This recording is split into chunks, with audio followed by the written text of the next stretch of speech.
nada más interesante. ¿Les parece? Vamos a aplaudir 9 veces. Vamos a aplaudir 9 veces. ¿Sí? Simboliza lo que es la gestación, el renacimiento. ¿Sí? 9 veces. Pero vamos a hacer 3 sets. Y cada set va a tener 3 aplausos. ¿Qué quiere decir? Lo vamos a hacer de esa manera. Vean esto. Vamos a hacer 1, 2, 3. Paramos. 1, 2, 3.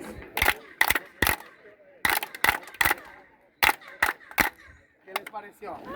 Ya me van a Ahora, voy a aplaudir para ustedes. Voy a aplaudir para ustedes. No aplaudan, ¿de acuerdo?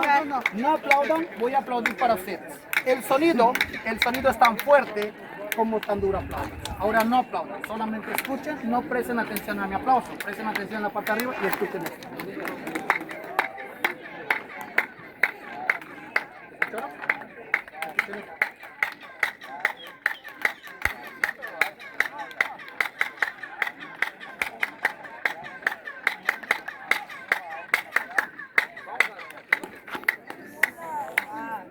¿Qué les pareció? Exactamente. Ahora sí, vénganse, vamos a mi segunda oficina.